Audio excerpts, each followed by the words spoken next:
Bonjour.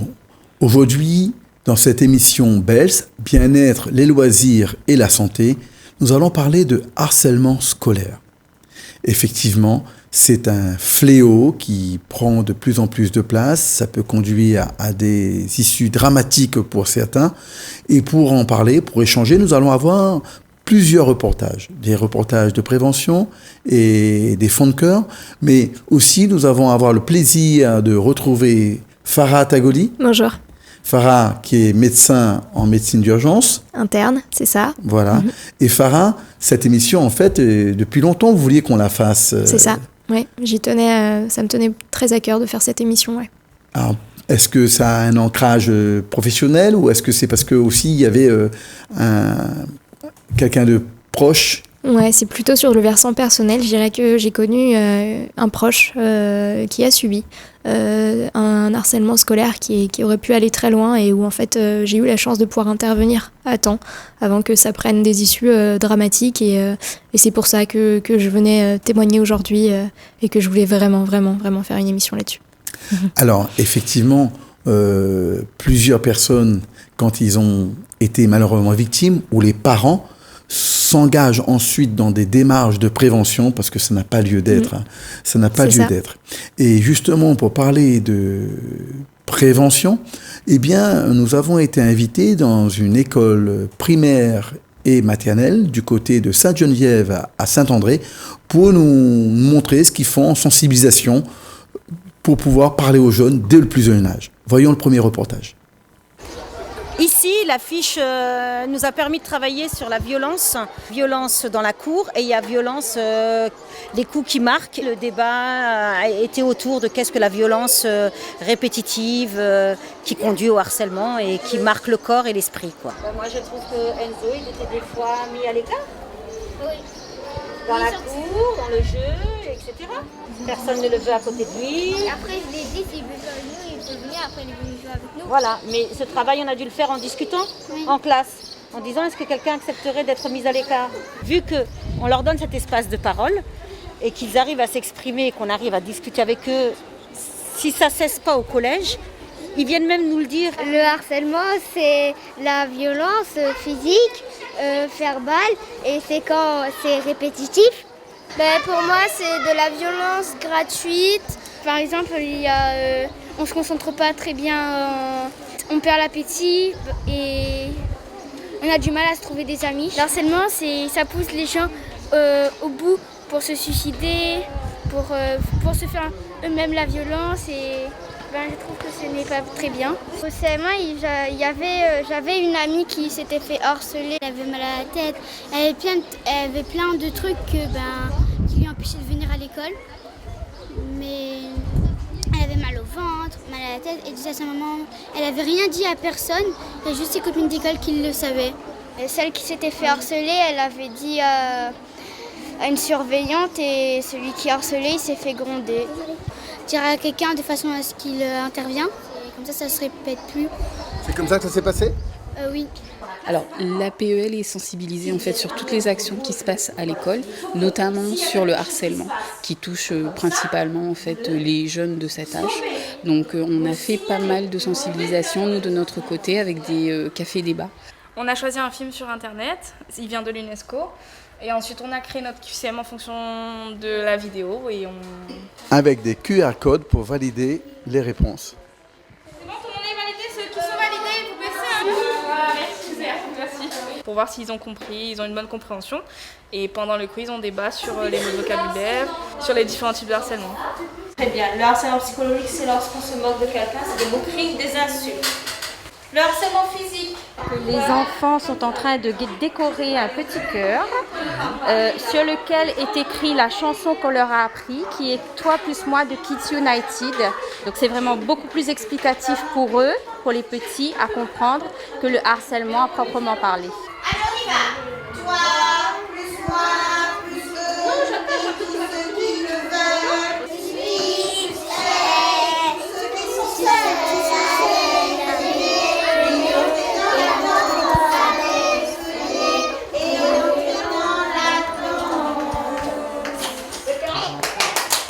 C'est la chanson de qui ? Maîtresse Anne-Laure.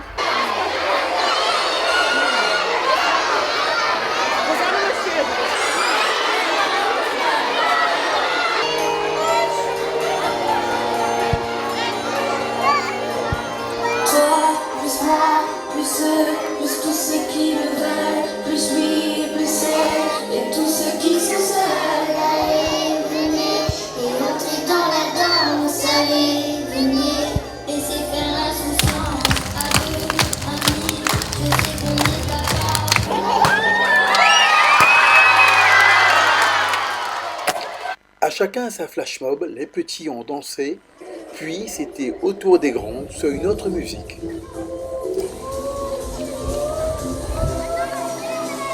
Je te dis hey bonjour, tu es mon ami, welcome dans le monde, c'est parti.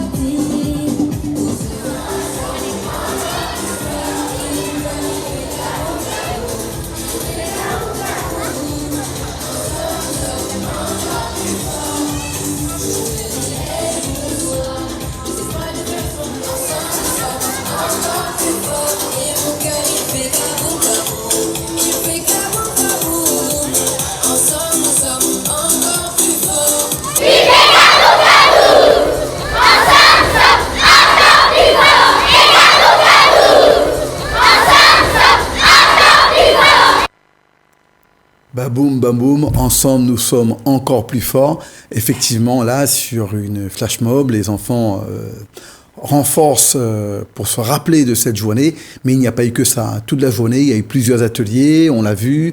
Il y a les petits qui dessinent des cœurs, les plus grands, on le verra tout à l'heure, ils ont même fait des scénettes. Il y a des ateliers de discussion, d'échange. C'est important de cette prévention dès le primaire, dès la maternelle. Bien sûr, comme on peut le voir, ça commence très très tôt. Et il y a un phénomène aussi générationnel. Maintenant, avec les nouvelles générations qui arrivent, ça commence de plus en plus tôt. Et la période pubertaire, c'est la période à laquelle on se construit, à laquelle on est très très fragile et vulnérable. Et ça peut détruire de se faire harceler. Et ça peut avoir des conséquences, mais tellement dramatiques. Et je pense que c'est très important de continuer ces préventions-là. Oui. Alors justement, en préparant l'émission, j'ai une dame qui me témoignait, et pourtant c'était une adulte. Moi j'étais venu la rencontrer pour parler de harcèlement de son enfant, et au bout d'un moment elle s'est rendue compte que ça a réveillé ses propres souvenirs, et elle disait que c'était, pourtant cette dame-là elle a 40 quelques années, elle me disait mais ça démarrait pour un rien, une nouvelle paire de baskets, on l'a taquinée parce que sa paire de baskets était neuve et qu'elle se prenait au-dessus. Mais si elle avait une vieille, on l'a taquinée parce que la basket était vieille. Dans le bus, par exemple, lorsqu'elle prenait le bus, c'était le même bus que ses harceleurs à l'école. Alors la punition continuait dans le bus et bien c'était le cartable qui passait tout le long du bus et tous les autres qui rigolaient. Ouais. Et c'est vrai que pendant longtemps, des adultes, des enseignants disaient c'est des chamailleries d'enfants. Ouais, je pense qu'il y a un côté un peu insouciant en fait, peut-être parce qu'ils ne se rendent absolument pas compte. Franchement, je pense qu'il faut l'avoir vécu pour comprendre vraiment ce que c'est le harcèlement scolaire, à quel point ça peut prendre des proportions mais incroyables, démesurées. Et franchement, avec beaucoup de recul, on se dit que c'était pas grand-chose, mais c'est aussi ça qui fait peur, c'est que ça part vraiment de rien et ça peut aller tellement loin. Oui, moi j'ai bien, dans le reportage, en rencontrant les gens de maternelle, ils disaient que ça n'existe pas au niveau maternel, mais il y a quand même parfois des formes de violence, agressivité, ils se poussent. Et c'est vrai que c'est là où il faut placer toute la bienveillance et le respect de l'autre. S'il y a respect, il n'y a plus de harcèlement. Oui, c'est ça. Oui, le harcèlement, c'est vraiment quelque chose de façon répétée. Ça peut être des violences morales, des violences physiques. Le dénigrement aussi, le on-dit, la réputation qu'on fabrique sur quelqu'un, c'est ça, à tort ou à raison, mais qu'on renforcera pour dénigrer la personne. Ouais, ça c'est l'adolescence. Oui, malheureusement. Et puis, dans cette prévention, on a entendu aussi les enfants donner de belles définitions quand même. Les enfants sont parfaitement au point après avoir fait cette sensibilisation. Il y a cette histoire ce concept de répétition en fait dans le harcèlement scolaire par des camarades de propos inappropriés, de violence, et ça je pense qu'ils l'ont très bien compris et c'est très bien. Du coup, moi j'ai envie de dire que s'ils l'ont compris, ils l'ont compris avec leur tête. Il faut ensuite, sur le long terme, que le cœur aussi comprenne, et quand on associe les deux, eh bien, il n'y a pas de raison de harceler. Et le harceleur, le message principal qui a été dit et répété, qu'on retrouvera à différents stades de l'émission, c'est que le harcelé ose en parler. Oui. Ouais, je pense qu'il faut oser parce que on est dans une spirale infernale. On a peur d'être jugé, on a peur de pas être cru, on a peur d'avoir l'image d'en faire trop. Et je pense qu'au final, plus on le fait de façon précoce et mieux on peut agir pour éviter une dépression, des idées suicidaires, un mal-être dans lequel on s'instaure et qui se chronicise en fait. Et ça, franchement, on peut y remédier. En tout cas, si on prend en charge les choses. Dans le harcèlement du proche que vous connaissez, ça va durer combien de temps? 1 an. 1 an quand même? 1 an, ouais. Mais 1 an parce que justement, est-ce que ça avait été pris en charge? Est-ce que Non. ça a été camouflé? Non, Rien dit? Ça s'est absolument pas vu. Franchement, moi j'ai pu le remarquer parce que y a eu des conséquences sur le plan psychologique et je remarquais qu'il y avait quelque chose de différent. Mais franchement, non, ça se camoufle très bien. Hein, et c'est pour ça qu'il y a des fins désastreuses pour des enfants dont les parents comprennent pas forcément parce que on le voit pas en fait. Oui. Et c'est pas toujours la faute des parents, mais c'est vrai que entretenir de façon préventive la qualité de la communication permet, au moment où c'est nécessaire, peut-être plus facilement d'en parler encore. C'est jamais facile. C'est ça. Justement, ce harcèlement, avec la modernité du téléphone, TikTok, normalement TikTok, pas de téléphone Instagram, avant un certain âge, ouais. mais la réalité, on sait bien que beaucoup d'enfants en ont. Et est-ce que c'est contrôlé? Est-ce que les parents regardent les messages qui s'échangent entre les enfants, que ce soit de la part du harceleur qui va envoyer des méchancetés ou de la victime qui va en recevoir? Et parfois même, j'ai envie de dire que certains passent d'un statut à l'autre. Dans un groupe, ils sont harceleurs, et dans un autre, ils sont victimes. Ouais, c'est possible. Ouais, tout à fait. Oui, je pense que les deux positions sont interchangeables. Hein. L'adolescence est tellement vulnérable qu'on peut plaire à un groupe, puis être la risée de l'autre. Enfin, je pense que... Alors, je vous propose, parce que dans ces journées de prévention, certains aussi aiment bien faire jouer les rôles pour pouvoir expérimenter. Et donc, l'une des scènes, là, on va retrouver une scène sur le cyberharcèlement. C'est très intéressant. Regardez.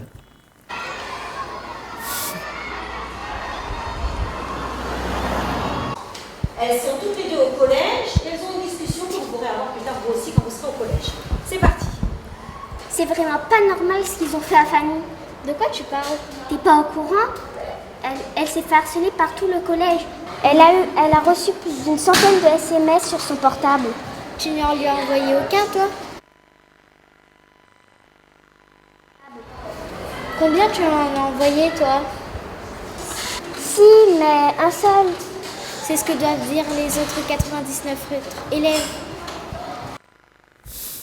Oui, combien toi tu as envoyé? Quelle est ta part dans ce harcèlement? Moi, je n'en ai envoyé qu'un seul de SMS, donc je ne suis pas fautif, pas fautive. Et puis, c'est la faute des autres.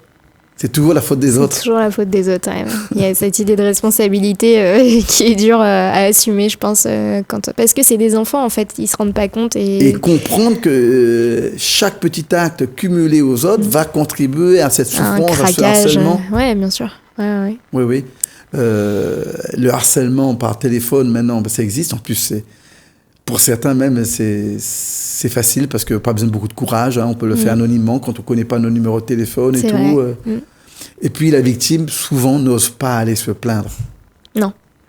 Et puis ça renforce. Moi, j'ai ressenti énormément de culpabilité et je pense que tous les proches de victimes d'harcèlement scolaire comprendront. Et cette culpabilité-là, moi, j'ai eu du mal à me la pardonner. Et c'est pas évident comme position non plus d'être la personne proche de ces victimes-là parce qu'on a envie de tout faire pour les aider et en même temps, c'est un mal-être dont il faut qu'ils sortent et c'est une longue prise en charge. Hein. Oui. Ça peut même détruire toute une scolarité. Oui, bien sûr. Ça peut aller jusqu'au suicide. Et justement, nous allons écouter une psychologue qui nous en parle. Le sujet, pour elle aussi, lui est très cher. Elle ne pouvait pas être présente sur l'enregistrement plateau, donc on a fait un pré-enregistrement. Mais c'est vrai qu'elle tient beaucoup à cette thématique. Écoutons Élodie Saint-Lô, psychologue. Bonjour, je suis psychologue pour enfants et pour adolescents. Et aujourd'hui, nous allons parler du harcèlement. Quelle définition vous en donnez? Le harcèlement, c'est une critique quotidienne, une remarque quotidienne, récurrente, tout le temps, et qui peut atteindre l'enfant et le blesser dans son estime et sa confiance en lui. Alors en 2018, puisque je suis psychologue en libéral, je me suis aperçue que ma consultation débordait. Il y avait plus de la moitié de mes consultations, des demandes, étaient des enfants qui présentaient des symptômes, c'est-à-dire des maux de ventre, des difficultés de sommeil, du stress, des difficultés d'attention, de travail à l'école. Et je me suis aperçue que la plupart, c'était du harcèlement scolaire qu'ils subissaient dans leur classe ou dans leur cours. En tout cas, moi je me suis dit, il faut que je fasse quelque chose parce que sinon c'est pas possible. Quand on allait au cas par cas dans les écoles avec les parents, la famille ou l'enfant, discuter avec soit la CPE, soit la maîtresse, soit le directeur, c'était à chaque fois des gouttes d'eau et ça ne réglait pas le problème.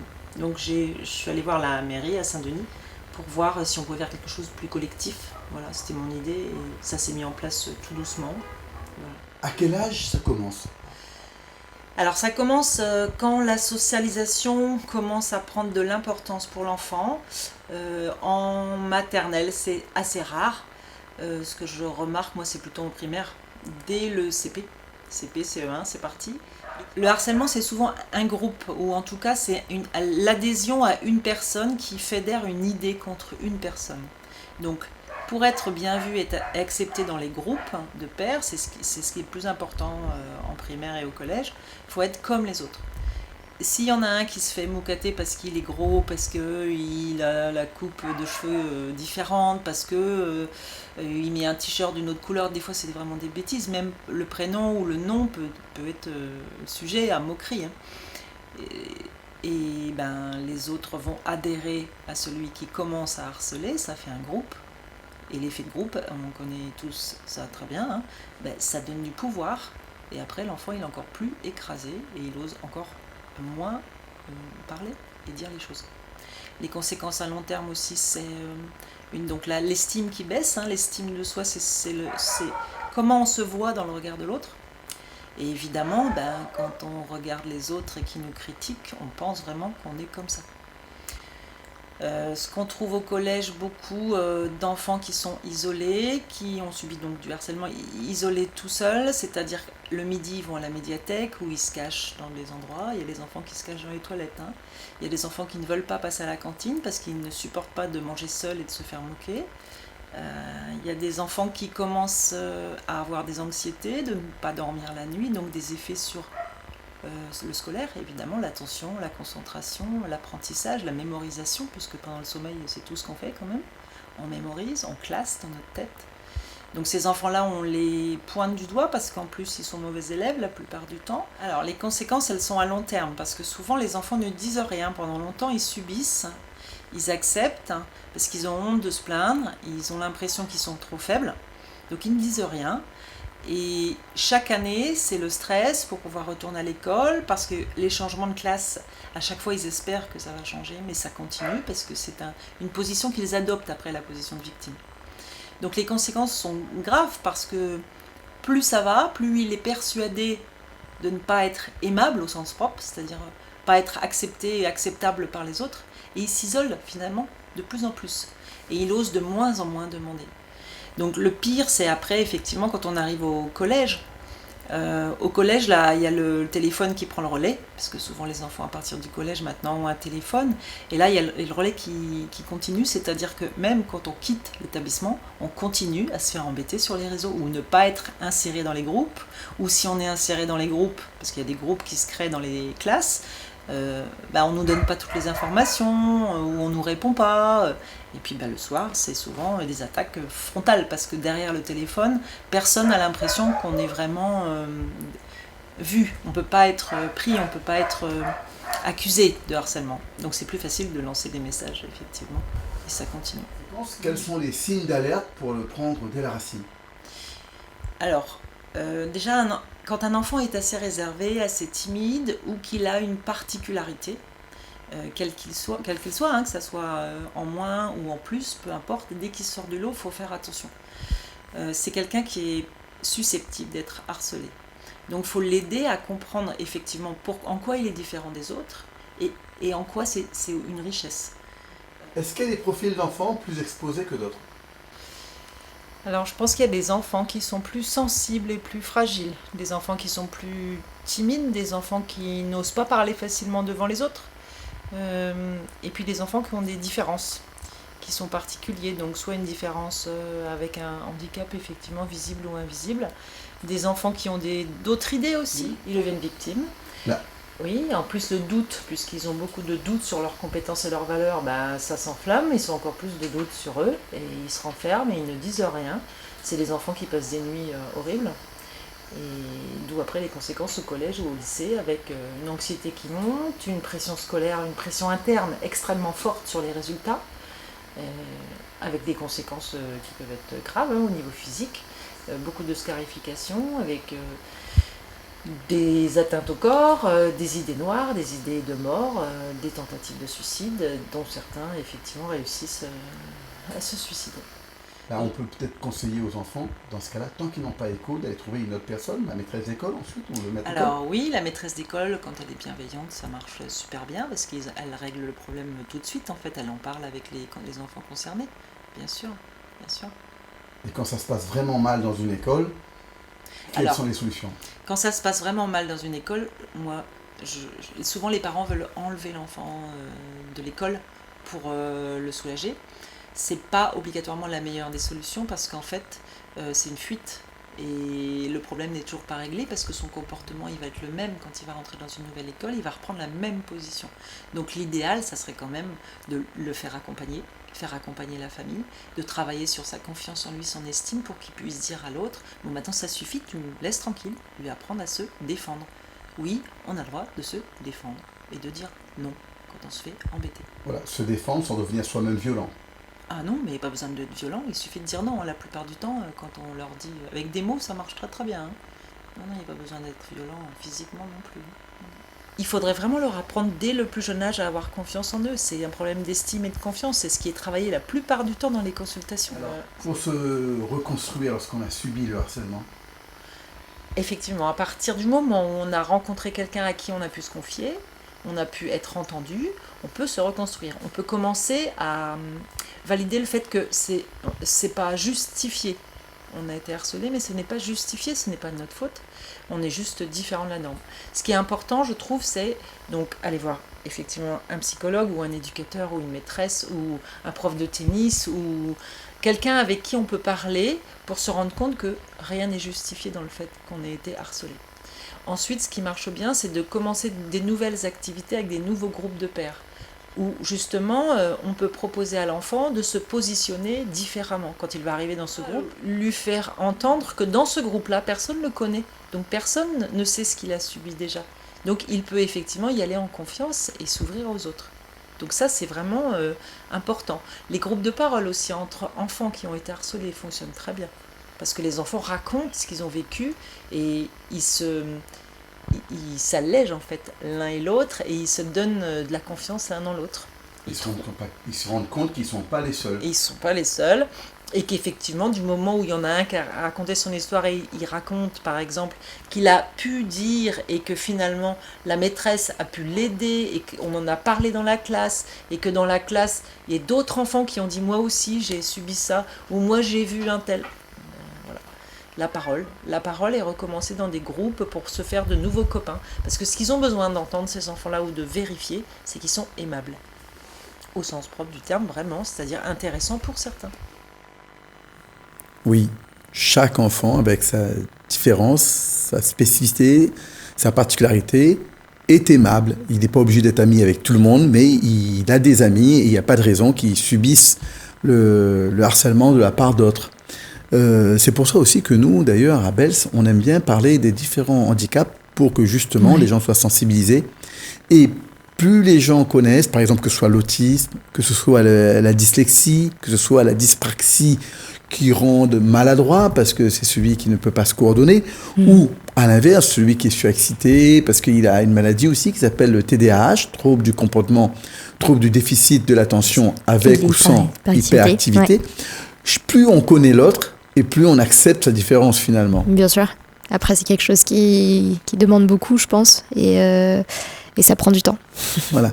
Dans certains endroits, peut-être plus qu'à La Réunion, ils subissent du harcèlement, peut-être pour leur couleur de peau, pour leur origine ethnique, pour leur religion, pour différentes raisons. Oui, ça peut toucher plusieurs sujets, bien sûr. J'ai envie de dire qu'à La Réunion, on est moins exposé à ça. Ouais, Par c'est contre, vrai. le handicap invisible, eh bien, il n'y a pas eu de reconnaissance d'un handicap et du coup, certains sont méchants. Ouais. Les enfants sont méchants. Et ici, j'ai envie de dire que souvent, ils ne s'imaginent pas les conséquences que ça Ah non, je pense qu'ils sont à des années-lumière de ce que ça peut entraîner, ouais. Une des psychologues avec qui j'ai préparé l'émission me disait que elle avait reçu un jeune qui était en souffrance quand il s'en était rendu compte de l'implication des conséquences de ses actes. D'accord. En tout cas, je vous propose de retrouver la suite de cette émission dans une deuxième partie. Pour l'instant, on vous dit à bientôt. À bientôt.